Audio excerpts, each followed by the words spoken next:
ஹாய்ங்க, வாழ்க வளமுடன். நீங்க உங்களை மதிக்காத நேரம் தாங்க உலகமும் உங்களை அவமதிக்க தொடங்கும்.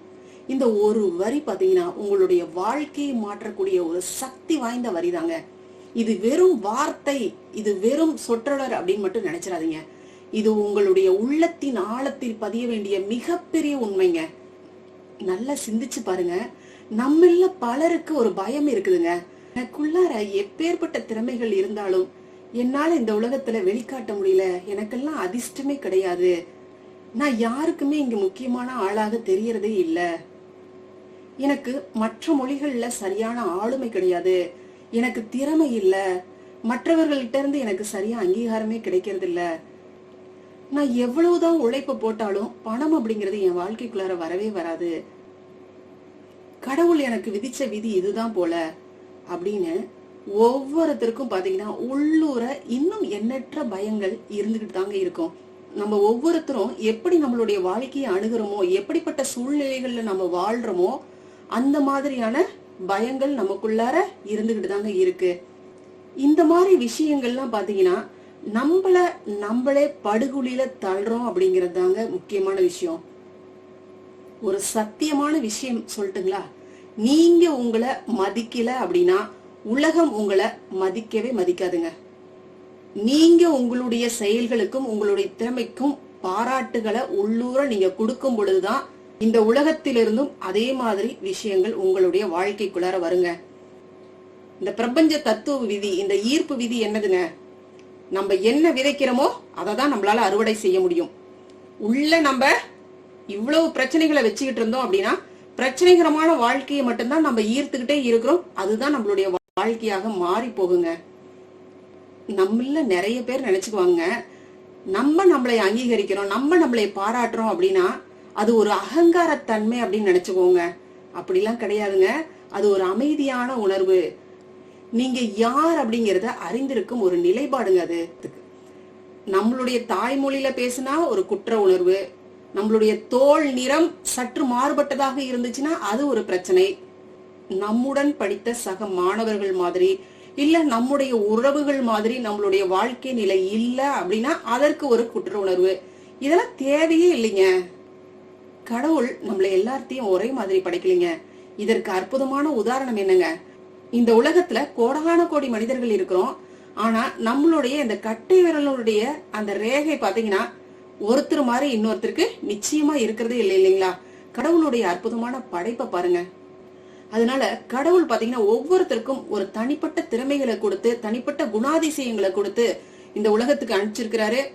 அதனால நம்மளுடைய வாழ்க்கை மற்றவர்கள் போல இல்ல அப்படின்னு வெட்கப்படவும் வேண்டியதில்லை, குற்ற உணர்வும் தேவை கிடையாதுங்க.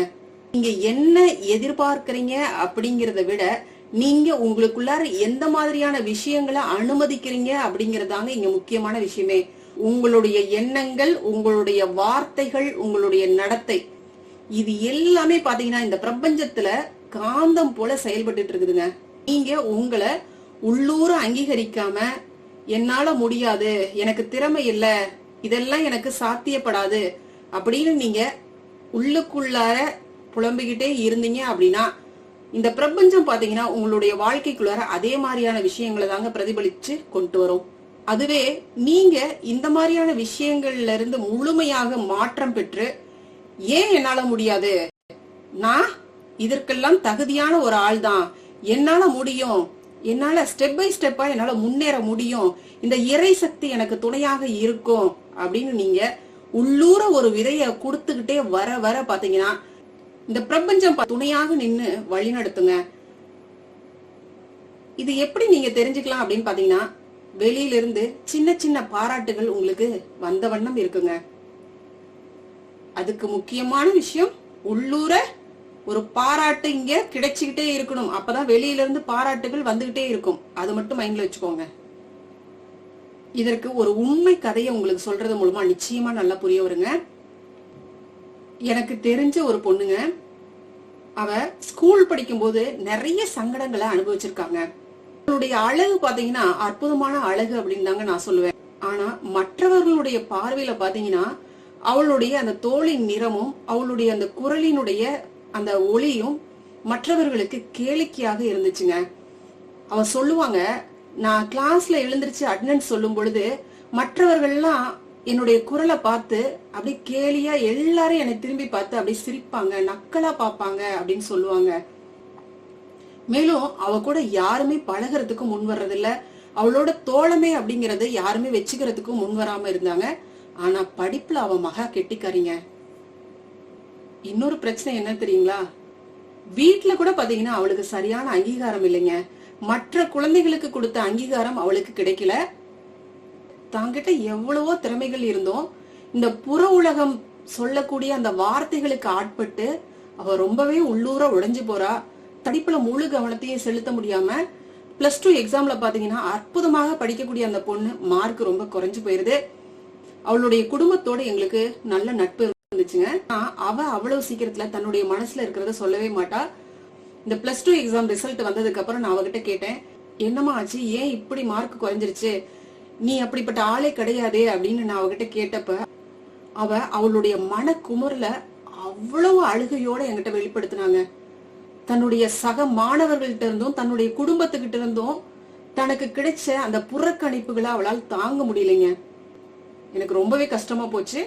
ஒரு சின்ன குழந்தையோட மனசுல இந்த உலகம் எப்படிப்பட்ட விதைகளை விதைச்சிருக்கு பாருங்க.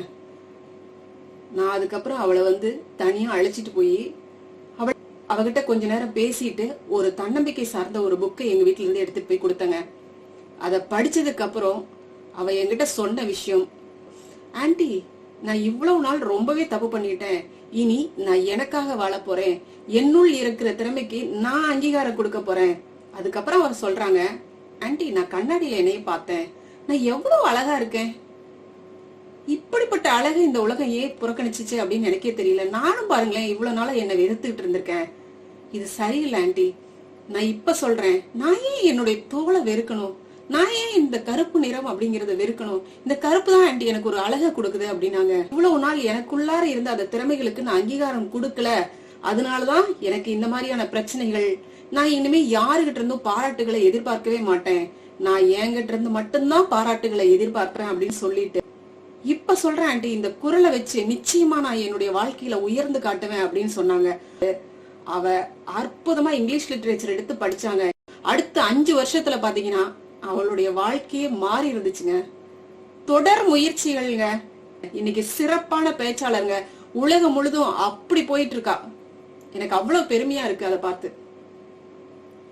இன்னைக்கு ஒரு மிராக்கிள் என்னன்னு பாத்தீங்கன்னா, எந்த உலகம் அவளை புறக்கணிச்சிச்சோ அதே உலகம் அவளை தலையில தூக்கி வச்சு கொண்டாடிட்டு இருக்குங்க. தன்னுடைய குடும்பத்துல இருந்த மற்ற குழந்தைகளை விட இந்த குழந்தை கிட்ட இருந்து வருமானமும் கிடைக்குது, பாராட்டுகளும் கிடைக்குது, உலகத்துல இருந்து ஒரு அங்கீகாரம் கிடைக்குது. இந்த பொண்ணு உங்களுடைய பொண்ணா அப்படின்னு மற்றவர்கள்ட்ட இருந்து பாராட்டு கிடைக்கும் போது பெற்றோர்கள் இன்னைக்கு அவளை தலையில தூக்கி வச்சுட்டு கொண்டாடிட்டு இருக்கிறாங்க. இதுதாங்க உலகம். அன்பானவர்களே, அவளுக்குள் ஏற்பட்ட அந்த வாழ்க்கை மாற்றம் நிச்சயமா நம்மளுக்குள்ளாரையும் ஏற்படும் இல்லைங்களா? முடியுங்க. அதுக்கு நீங்க செய்ய வேண்டிய விஷயம்லாம் என்னன்னு பாத்தீங்கன்னா, ஒவ்வொரு நாளும் சின்ன சின்ன விஷயங்களுக்காகவாவது நீங்க உங்களைய உள்ளூர பாராட்டுங்க. உங்களுடைய உடம்பு, மனம், ஆன்மா இது 3ஐயும் அப்படியே கவனிச்சு பாருங்க. அது எந்த மாதிரியான சிந்தனைகள்ல இருக்கு, எப்படிப்பட்ட வாழ்க்கையை ஈர்க்குது அப்படின்னு கொஞ்சம் கவனிச்சு சிந்திச்சு பாருங்க. நிச்சயமா அது ரொம்ப முக்கியமான விஷயங்க. உங்களுடைய மனசுல வரக்கூடிய அந்த தாழ்வான எண்ணங்களை உங்களுடைய இந்த மூச்சு காற்றின் மூலமாக அப்படியே ஊதி வெளியில தள்ளிருங்க. உங்களுடைய பிழைகளை அழிவுகளாக பார்க்காதீங்க, அது எல்லாத்தையும் பாடங்களாக பாருங்க. அதுல இருந்து நிறைய கத்துக்குங்க.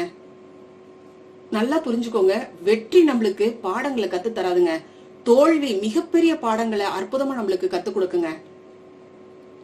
உங்களுடைய வாழ்க்கையில பெரிய மாற்றங்கள் வரணும்னா அது யாருகிட்ட இருந்தும் வராதுங்க, அது உங்ககிட்ட இருந்து தான் நிச்சயமா வரணும்.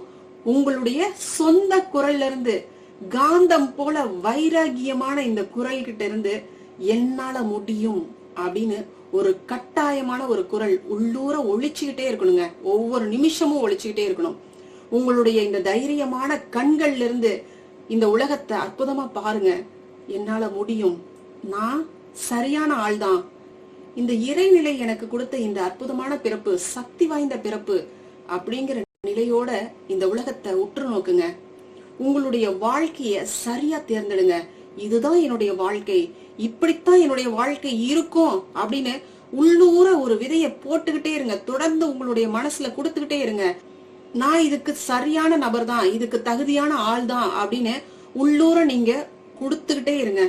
கொடுக்க கொடுக்க பாத்தீங்கன்னா இந்த இறை சக்தி பாத்தீங்கன்னா அற்புதமா உங்களுடைய வாழ்க்கைக்கு ஒரு வெளிச்சத்தை காட்டுங்க. நீங்க இந்த மாதிரி உங்களைய மதிக்க தொடங்கும் பொழுது பாத்தீங்கன்னா உங்களுடைய வாழ்வை சரி செய்ய எந்த மாதிரியான விஷயங்கள் தேவைப்படுதோ அதையெல்லாம் பாத்தீங்கன்னா அப்படியே உங்களுடைய வாழ்க்கைக்குள்ளார படிப்படியாக இந்த இறை சக்தி கொண்டு வந்து கொடுக்குங்க. நீங்க உள்ளூர இந்த மாதிரியான மாற்றங்களை விதைச்சு முயற்சி பண்ணி பாருங்க. கண்கூடாக ஒரு 10 நாளுக்குள்ளாரையே இந்த மாற்றங்களை உங்களால கண்டிப்பா பார்க்க முடியுங்க. எடுத்தோடனே திடீர் பணக்காரன், திடீர் வெற்றி அப்படிலாம் வரும்னு நான் சொல்லவே மாட்டேன். அப்படி வரக்கூடிய வெற்றி பாத்தீங்கன்னா வாழ்க்கையில நிலைச்சும் நிக்காது. ஆனா படிப்படியான முன்னேற்றங்கள் பாத்தீங்கன்னா வாழ்க்கையில ரொம்ப ஸ்ட்ராங்கான பவுண்டேஷனை நம்மளுக்கு கொடுத்துருங்க. அது நீடித்து நிலைக்கக்கூடிய வெற்றியாக இருக்குங்க. சரிங்களா அன்பானவர்களே, நம்ம எல்லாருமே மிகப்பெரிய அற்புதமான வாழ்க்கைக்கு தகுதி உள்ள நபர்கள் தாங்க. அதனால உங்களுக்குள்ளார நீங்க போட்டுக்கிட்டு இருக்கக்கூடிய இந்த முட்டுக்கட்டைகளை தயவு செஞ்சு அப்புறப்படுத்துங்க. கொஞ்சம் நிதானமா சிந்திச்சு பாருங்க. டெய்லி ஒரு 1/2 hour உங்களுடைய மனசுல எந்த மாதிரியான எண்ணங்கள் ஓடிக்கிட்டு இருக்கு, நீங்க எப்படிப்பட்ட வாழ்க்கையை ஈர்த்துக்கிட்டு இருக்கிறீங்க அப்படிங்கறத கொஞ்சம் சிந்திச்சு பாருங்க. அப்பதான் உங்களால உங்களுடைய வாழ்க்கையவே மாத்த முடியுங்க. அங்க ஏதாவது எதிர்மறையான எண்ணங்கள் இருக்கு அப்படின்னா உடனே அதற்கு மாற்று எண்ணங்களை உள்ள புகுத்துங்க. தொடர்ந்து அதே மாதிரியான சிந்தனைகளை உள்ளூர கொடுத்துக்கிட்டே வாங்க. நிச்சயமாக உங்களுடைய வாழ்க்கை வளமுடையதாக மாறுங்க. இதுல எந்த விதமான ஐயமும் கிடையாதுங்க. சரிங்களா? வாழ்க வளமுடன். நன்றி. அருட்பேராற்றலின் அன்பு கருணையினால் நாம் அனைவரும் நல்ல உடல் நலம், நீள் ஆயுள், நிறை செல்வம், உயர் புகழ், மெய்ஞானத்தோடு நல்லதொரு வாழ்க்கையை நலமுடனும் வளமுடனும் ஓங்கி வாழ்வோம். வாழ்க வளமுடன். வாழ்க வளமுடன். நன்றி.